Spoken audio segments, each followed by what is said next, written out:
నమస్తే న్యూస్ 360 కి స్వాగతం. నేను సంధ్య. దువ్వాడ ఫ్యామిలీ హైడ్రామా మరొకసారి ఇప్పుడు హాట్ టాపిక్ అయింది. తనపై హత్యాయత్నం చేశారని మాధురి ఆరోపించారు.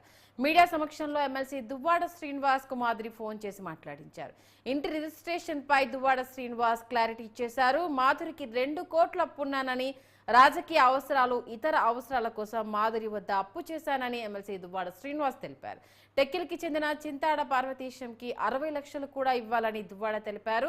రాష్ట్రంలో కూటమి ప్రభుత్వం ఏర్పడ్డాక నా వ్యాపారాలన్నీ దెబ్బతిన్నాయని, దాంతో మనస్ఫూర్తిగా నా ఆస్తిని మాధురికి రిజిస్ట్రేషన్ చేశానని దువ్వాడ శ్రీనివాస్ తెలిపారు.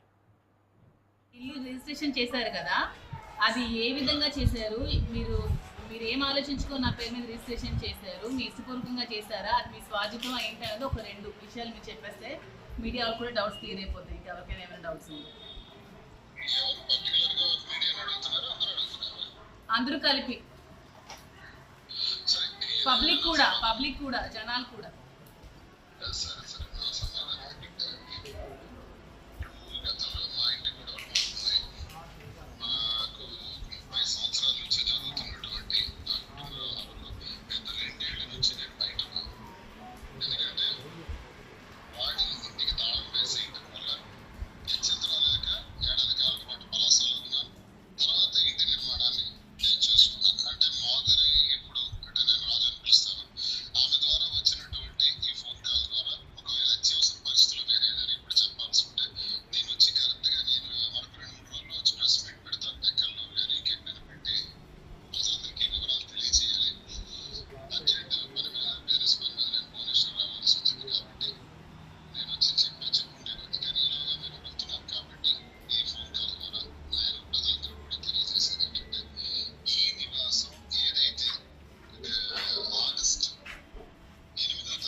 కోర్టు ఆర్డర్ విషయంలో మేము చూసాం, మీకు టీవీసీ సంబంధించి వాళ్ళు వేసిన పిటిషన్ గారికి మేము పంపిస్తాం. సో సో డీబీసీలో ఎక్కడ కానీ, అలాగే ఆనరబుల్ కోర్టు వారు ఇచ్చిన ఆర్డర్లో కానీ ఇల్లు కూడా అమ్మకూడదు, అలాగే ఇంటిపైన ఎలాంటి అటాచ్మెంట్ కానీ సో అలాంటి అయితే ఏం లేవండి. సో డీబీసీ ఏం చెప్తుంది, ఒక భార్యకి ఆ భర్త అనే వ్యక్తి నివాసం కల్పించాలి అనేది మాత్రమే చెప్తుంది. అంతేగాని ఆయన యొక్క ప్రాపర్టీ అమ్మకూడదు అనేది దీని మీద అయితే లేదు, వాళ్ళ పిటిషన్లో కూడా రాయలేదు, ఆర్డర్లో కూడా అలాంటిది కూడా లేదు. నెక్స్ట్ ఎవరైనా సరే ఈ ప్రాపర్టీకి ఉంటే మేము ఇంజక్షన్ చూస్తూ దాని ఫర్దర్గా కూడా మేము వెళ్తా ఉన్నాం. ప్లస్ ఇందులో కూడా క్లియర్గా మీకు మీ దగ్గర ఉంటుంది స్వార్జితపు ఆస్తి అంటే మీకు ఒక లీగల్ జనరల్గా ఏంటంటే ఒక హిందూ పురుషుడు సంపాదించిన ఆస్తి అంటే భర్త సంపాదించిన ఆస్తి ఏదైతే ఉందో దానికి ఎవరికీ అధికారం ఉండదు, ఈవెన్ భార్యా బిడ్డలు కూడా రైట్ ఉండదు. అంటే నా సెల్ఫ్ ప్రాపర్టీ ఏదైతే ఉందో అది నా ఇష్టం, నేను ఎవరికైనా ఇచ్చుకోవచ్చు, ఏదైనా చేసుకోవచ్చు. సో ఎవరైనా సరే ఇక్కడ భారతదేశంలో పుట్టిన హిందూ పురుషుడు ఎవరైనా సరే తన యొక్క సెల్ఫ్ ఎక్వైర్ ప్రాపర్టీ కష్టపడి సంపాదించిన ఆస్తి స్వార్జితపు ఆస్తి అంటాము. సో దాన్ని ఏదైతే ఉందో ఎవరికైనా ఇచ్చుకోవచ్చు. కేవలం భార్య బిడ్డలు అనే వాళ్ళు ఎవరైతే ఉన్నారో వారేంటంటే మెయింటెనెన్స్ మాత్రమే అడిగే రైట్ మాత్రమే ఉంటుంది. సో ఇది కూడా ఏంటంటే ఇప్పుడు ఏదైతే ఆర్డర్ ఏదైతే ఉందో అది 12వ తారీఖు వాయిదా ఉన్నట్టుంది. దాని అవసరమైతే మెయింటెనెన్స్ కింద అంటే ఇప్పుడు నివాసం లేదు కాబట్టి దాని అవసరమైతే ఆయన కోర్టు వారి దృష్టికి ఏంటంటే నాకు మెయింటెనెన్స్ లేదు కాబట్టి నేను దాని మెయింటెనెన్స్ పరంగా ఎంతో కొంత మెయింటెనెన్స్ ఇవ్వగలుగుతానని చెప్పడం జరుగుతుంది. సో ఇంతే ఇంక నేను చెప్పదలుచుకుంది ఏమంటే ఈ ప్రాపర్టీ నాది కాబట్టి నా ప్రాపర్టీలోకి ఎవరు రావడానికి వీల్లేదు, without my permission trespass ఎవరు కూడా నా ఇంటి లోపలికి రావడానికి వీల్లేదని కోరుకుంటున్నాను. అంటే ఏం ప్లాన్ మీకు ఏం అదే ఇప్పటికీ చెప్తున్నాను కదా, కోర్టుకి వెళ్ళడం వల్లే రిజిస్ట్రేషన్ చేశారు. అంటే కోర్టుకి కూడా వెళ్ళి ఇంకా నా డబ్బులు కోల్పోయి నా ఇల్లు కోల్పోయి ఇంకా నడి రోడ్డు మీద ఉండాలా అని ఆలోచనతోనే రిజిస్ట్రేషన్ చేస్తారని మీరు క్లియర్ గా మీకు క్లీన్ గా చెప్తున్నారు కదా. ఇప్పుడు కోర్టుకి వెళ్ళకుండా ఏమి చేయకుండా అంటే నేను మీకు ముందు నుంచి అదే చెప్తున్నాను, నేను ఎక్స్పెక్ట్ చేసి డబ్బులు ఇవ్వలేదు, చేసిన దాన్ని అయితే ఆ రోజే రిజిస్ట్రేషన్ చేసుకొని ఉండేదాన్ని. ఇంక ఇది కూడా కోల్పోయి రోడ్డు మీదకి వచ్చే స్థితి ఉంది కాబట్టే నేను అడగడం జరిగింది, అతను రిజిస్ట్రేషన్ చేయడం జరిగింది. దీంట్లో ఏంటి ఎవరు ఫ్యాబ్రికేట్ చేసింది, ఎవరు ప్లాన్ చేసింది ఏమీ లేదు. ప్లాన్ చేయాలంటే ఎప్పుడో ప్లాన్ చేయొచ్చు, 2 years బిఫోరే ప్లాన్ చేయొచ్చు. ఇప్పుడు ప్లాన్ చేయడానికి లేదు. ప్లాన్ చేసింది ఎవరు? ఆమె. వచ్చింది ఎవరు? ఆమె. 2 years ముందు రాని వ్యక్తి ఇప్పుడు ఎందుకు వచ్చింది అంటే 2 years తర్వాత ఇల్లు కనిపిస్తుంది, ఇల్లు కావాలి, ఇల్లు కబ్జా చేయాలని ఆలోచనతో వచ్చింది. క్లియర్గా చిన్న పిల్లకి అడిగినా అర్థం అవుతుందండి ప్రతి ఒక్కరికి కూడా.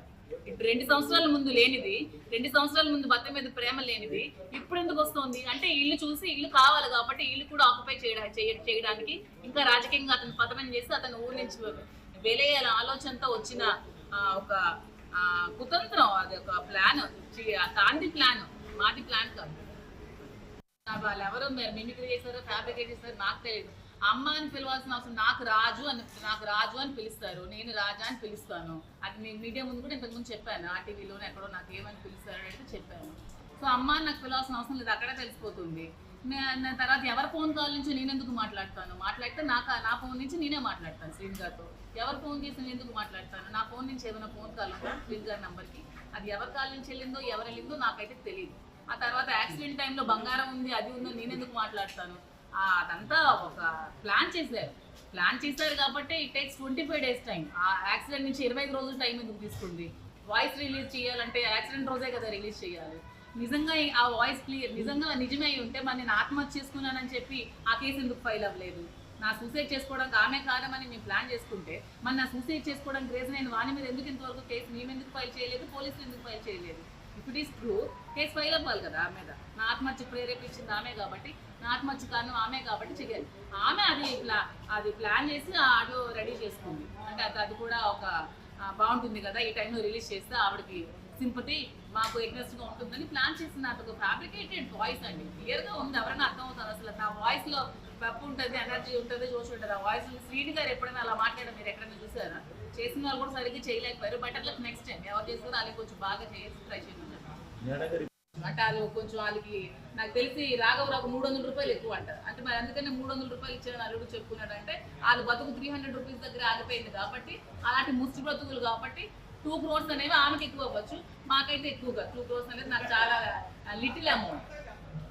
ఇప్పుడు దానికి సంబంధించి ఏదంటే దఫాలుగా ఇవ్వడం జరిగింది, ఒకేసారి కాదు. ఒక 2 years నుంచి ఆమె ఉన్నప్పుడు అడిగినప్పుడల్లా ఇచ్చుకుంటూ రావడం జరిగింది. దానికి సంబంధించి ఆయన కూడా అదే సేమ్ కూడా ఆయన నిజాయితీగా ద ప్రామ్స్ నోట్స్ అదని కూడా రాయడం జరిగింది. మేము అఫీషియల్ గా రిటర్న్స్ కూడా ఇన్కమ్ ట్యాక్స్ రిటర్న్స్ అన్ని ఫైల్ చేసుకుని యాజ్ పర్ గవర్నమెంట్ ట్యాక్స్ కట్టుకొని నేను అఫీషియల్ గా రిటర్న్స్ ఫైల్ చేసుకుని ఉన్నానండి. I'm tax payer, official tax payer. మా హస్బెండ్ బోస్ అన్నారే తనకి ట్యాక్స్ లేదేమో కానీ ఆయన అఫీషియల్ ట్యాక్స్ పేయర్. నా పేరు సాయి కృష్ణ ఆజాద్, ప్రాక్టీసింగ్ ఇన్స్టిట్యూట్. మీకు సంబంధించి ఆల్రెడీ ఇప్పుడు దగ్గర మా ఇద్దరి మధ్యలో కొన్ని రీజన్స్, కొన్ని ప్రాబ్లమ్స్ ఉన్నాయి. ఉండడం వల్లే మేము కొద్ది రోజులుగా దూరంగా ఉండడం జరిగింది. ఆ ప్రాబ్లమ్స్ ఏవో అనేది మా వైఫ్ అండ్ హస్బెండ్ అండర్స్టాండింగ్ మధ్యలో ఉంటుంది. మేము మ్యూచువల్ కన్సర్న్ గా విడిపోతాము. విడిపోయి నేను శ్రీను గారు ప్రెసెంట్ లివింగ్ టుగెదర్ లోనే ఉన్నాము, కలిసే ఉంటాము. ఇంకా ఇంకో క్వశ్చన్ ఏంటంటే శ్రీను గారు ఎమ్మెల్సీ కార్యాలయం ఇదే కంటిన్యూ చేస్తాం. నేను అతనికి ఇది రెంట్కి ఇవ్వడం జరుగుతుంది వైసీపీ కార్యాలయానికి. అతని కార్యక్రమాలన్నీ యథావిధిగా ఇక్కడే కంటిన్యూ చేస్తారు. ఇక్కడే కార్యక్రమాలన్నీ పార్టీ కార్యక్రమాలన్నీ ఇక్కడే జరుగుతాయి. అతనికి నేను ఈ బిల్డింగ్ లీజ్కి ఇవ్వడం జరుగుతుంది, ఈ గ్రౌండ్ ఫ్లోర్ లీజ్కి ఇస్తాను. సో అతని కార్యక్రమాలన్నీ కింద యథావిధంగా ఇక్కడే జరుగుతాయి. కార్యకర్తలు అందరూ ఇక్కడికే వస్తారు. యాజ్ యూజువల్గా ప్రోగ్రామ్స్